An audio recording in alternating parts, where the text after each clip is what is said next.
Welcome friends, নতুন একটা motivational ভিডিওতে সবাইকে স্বাগত জানাচ্ছি।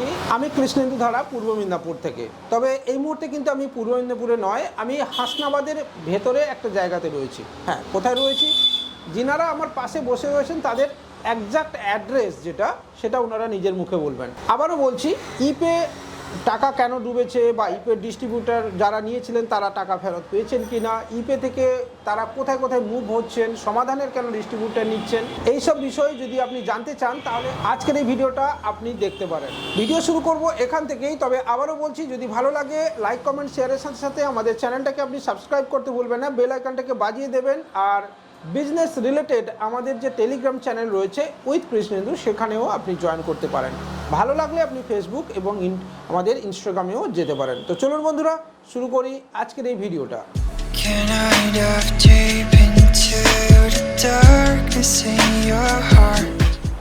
নমস্কার আপনাদের দুজনকে স্যার। আপনাদের স্যার আপনার নামটা একটু যদি বলেন। আমার নাম চন্দন দাস।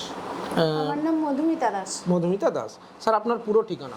হাসনাবাদ লাউতলা, পোস্ট অফিস শিমুলিয়া কালীবাড়ি, থানা Hasnabad, pin number 743426, West Bengal.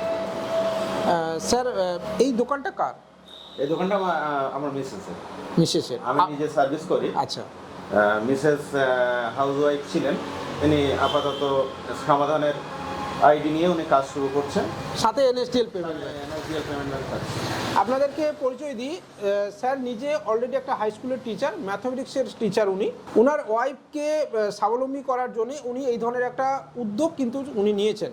Madam, এই যে আপনার হাজব্যান্ড একটা উদ্যোগ নিয়েছেন যে চাকরির পাশাপাশি এই ধরনের একটা কাজ উনি করছেন, এটা আপনার কেমন লাগছে? ভালো লাগছে। এই যে রিচার্জ, এইপিএস, ডিএমটি, আরও বিভিন্ন ফর্ম ফিল আপ, এই ধরনের যে কাজ আপনি শুরু করতে চাইছেন, আপনার কি কি সার্টিফিকেশন আছে? আইএবিএফ আছে আপনার কাছে? হ্যাঁ আছে। আছে। পুলিশ ভেরিফিকেশন সার্টিফিকেট বা আপনার ট্রেড লাইসেন্স, এই ধরনের সার্টিফিকেট? ট্রেড লাইসেন্স আছে। আছে। স্যার আপনি অনেক দিন এই বিজনেসের সঙ্গে জড়িত? হ্যাঁ, প্রায় 10 থেকে 12 বছর আমি সঙ্গে জড়িত আছেন। আর কার কার ডিস্ট্রিবিউটার নিয়েছেন? আজকে তো আপনি সমাধানের ডিস্ট্রিবিউটার নিলেন, যেটা আপনারা ভিডিওর মধ্যে দেখতে পেয়ে যাবেন। বাকি আর কার কার নিয়েছেন? আমি প্রথমে ডিস্ট্রিবিউটারশিপ নিয়েছিলাম ইপে। আচ্ছা। সঙ্গে ছিল র্যালিপে, আরএনএফআই এর এবং ইজিপে। আচ্ছা। ইজিপের যে সিস্টেমটা এখন হয়েছে মাসে মাসে প্রাইম, আচ্ছা, যার জন্য আমি ওখান থেকে পিছিয়ে এসেছি। আর আরএনএফআই এর যে সমস্যা একটা ছিল, সেটা হচ্ছে আমার যে ডিস্ট্রিবিউটার নামে একটু সমস্যা ছিল, লাস্ট 2 বছরে তারা সেই সমস্যার সমাধান করেইনি। ফলে আমি ওখান থেকেও পিছিয়ে এসে এখন নতুনভাবে সমাধানের সাথে কাজ শুরু করছি। আচ্ছা। আচ্ছা, এই যে আপনি ইপে বললেন, ইপে তো বন্ধ হয়ে গেছে, আপনি ডিস্ট্রিবিউটার ছিলেন, রিটেল কত ছিল? রিটেল প্রায় 15 প্লাস ছিল। কত? 15 জন প্লাস। 15 জন প্লাস। কমিশন মোটামুটি একটা আসতো আপনার। তো সাথে তো আপনার এয়ারটেল পেমেন্ট ব্যাঙ্কও রয়েছে। ইপে যে বন্ধ হয়ে গেল, আপনার রিটেলারদের কত টাকা ডুবলো? আমাদের রিটেলারদের প্রায় গড়ে সবাই মিলে মোটামুটি 1000-25,000 টাকা গেছে। এখানে কোম্পানি কোনো কমিউনিকেট করছে না, কোম্পানি কোনো কমিউনিকেট করছে না, বা এরিয়ার ম্যানেজারকে ফোন করলেও ফোন আর ধরে না। আপনাকে একটা ইনফরমেশন দিই, সেম ডেতে যেদিন ইপে সার্ভার ক্র্যাশ করে, সেম ডেতেও সার্ভার রিলেটেড ইস্যু সমাধানেরও হয়েছিল। তো আমরা কিন্তু দেখুন, আমরা সার্ভাইভ করেছি এবং এখানে কোম্পানি অলরেডি তার যে মোটো, যে একটা মার্কেটে কাজ করার মোটো, সেটা কিন্তু স্পষ্ট করে দিয়েছে তার টাকা ফেরত দিয়ে। হ্যাঁ, আমি বলবো না যে ত্রুটি বিচ্যুতি কিছু নেই, এটা আমি বলবো না, অবশ্যই আছে, কিন্তু সেই ত্রুটি বিচ্যুতিটা 1%, বাকি 99% আমরা রিকভার করে দিয়েছি, করে আবার আমরা কাজ করছি। তো সেখানে ইপে করলো না কেন? সেটা তাদের ব্যাপার, সিস্টেমের ব্যাপার।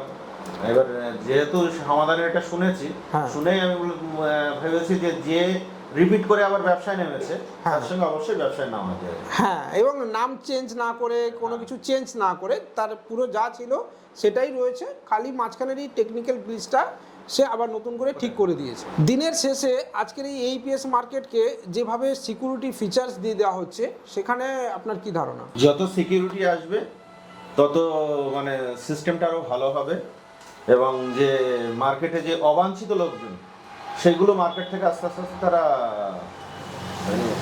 আউট হয়ে যাবে। যারা প্রকৃত ব্যবসা করতে এসছে তারাই একমাত্র মার্কেটে থাকবে।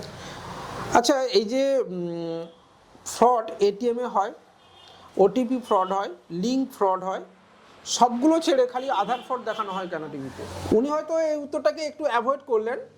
এলিট গ্রুপের মানুষরা যারা মানে ওই 10,000 টাকার উইথড্রল ফিঙ্গারপ্রিন্টের মাধ্যমে করেন না, তাদের সঙ্গে কিন্তু আধার লিঙ্ক থাকে না। এটা যেমন সত্যি, তার সাথে এটাও সত্যি যে তারা সিএসপি বা এইপিএস এর মতো কাউন্টারে গিয়ে ট্রানজ্যাকশানই করেন না, এটাও সত্যি। তো সেই কারণে আপনি দেখবেন যে লিঙ্ক ফ্রড, যেখানে 10,000 নয়, 10 লাখ 20 লাখ অবধি ফ্রড হয়। আমার নিজের মামার সঙ্গে রয়েছে 20 lakh fraud, link fraud, OTP fraud.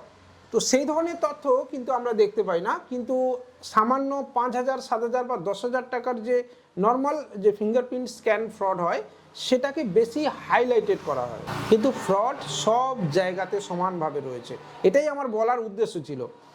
দিনের শেষে আপনি আর কি কি কাজের সঙ্গে যুক্ত যদি বলেন, এটা ছাড়াও তো একটা দোকান আপনার রয়েছে। হ্যাঁ, দোকানটা আছে। দোকানে ধরুন রিসার্চটা হয় এবং সিজন ওয়াইজ যেমন ফর্ম ফিল আপ, সেগুলো মানে যেমন আমি স্কলারশিপের ফর্ম ফিল আপ করতে চাই না, তার একটাই কারণ, দেখা যাচ্ছে আমি 10টা ফর্ম ফিল আপ বা 20টা ফর্ম ফিল আপ করলাম, তার মধ্যে একজন পেলো না, সে যা গালাগালি দেবে সেই গালাগালি আমি সহ্য করতে পারবো না। 10 জনের আশীর্বাদ ও একজনের অভিশাপে গিয়ে পরিণত হবে, যার জন্য আমি টোটালি ওটাকে অ্যাভয়েড করছেন। আর এই ধরুন যে ভোটার, নতুন ভোটার বা ভোটার সংশোধন, এটা এগুলো করছে না। বন্ধুরা, ভিডিওটা এতক্ষণ পর্যন্ত যদি আপনার ভালো লেগেছে, একটুখানি লাইক করে দেবেন। এটা সিম্পলি একটা বিজনেস রিলেটেড আড্ডা, ঠিক আছে? আর চ্যানেলটাকে সাবস্ক্রাইব করতে ভুলবেন না। ম্যাডাম, আপনাকে দিকে একটুখানি আসি। এই যে শপে আপনি কি কি কাজ করছেন? রিচার্জ করি, হ্যাঁ। ক্যাশ উইথড্রল করি, মানি ট্রান্সফার। মানি ট্রান্সফার করছেন। যাদেরকে আপনি টাকা দিচ্ছেন, রেজিস্টার মেনটেন করা হয়? হ্যাঁ, অবশ্যই করেন। আগে টাকা দেবেন না সই করাবেন? আগে সই করাবো, তারপরে টাকা দেব। ঠিক বলেছেন, আগে সই করাবেন, তারপরে টাকা দেবেন। আগে কখনোই আপনি টাকা দেবেন না। তো বন্ধুরা, ম্যাডাম নতুন, তাই একটু হয়তো ভয় পাচ্ছেন, ঠিক আছে? তো আজকের এই ভিডিওটা আমরা এবার শেষের দিকে নিয়ে চলে আসব, স্যারকে দিয়েই শেষ করাবো।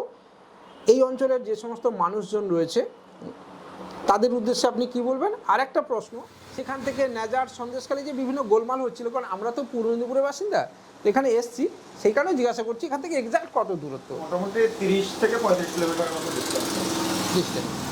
আর যে সমস্ত মানুষজন আপনাদেরকে ভরসা করেন, ভালোবাসেন, আপনার অফিস, আপনার এই শপে আসছেন, বা আরও একটা যে শপ রয়েছে, তাদের উদ্দেশ্যে যদি আপনি কিছু বলেন। তাদেরকে বলবো যে নিশ্চিন্তে আমাদের শপগুলোয় আসুন এবং আপনাদের বিশ্বাসের অমর্যাদা হবে না, এটুকু বলতে পারি। এই অঞ্চল থেকে অনেক মানুষ দেখেন, তাদের প্রত্যেককে বলবো স্যারের ওপরে ভরসা হারাবেন না, কারণ উনি নিজে টিচার, তার সাথে সাথে এই ধরনের বিজনেস করছেন, অর্থাৎ কিছুটা সেবাও প্রদান করছেন, কিছুটা রোজগারও করছেন। তাই ওনার ওপর ভরসা রেখে এটুকুই বলবো যে ওনার শপে আসুন, ওনার থেকে সার্ভিস নিন। আর সমাধানের যদি রিটেল আইডি, রিচার্জ পোর্টাল, এই ধরনের কোনো আইডি নিতে চান, তাহলে প্লিজ এনার সাথে অবশ্যই যোগাযোগ করে নেবেন। আজকের এই ভিডিওটা এখানেই শেষ করছি।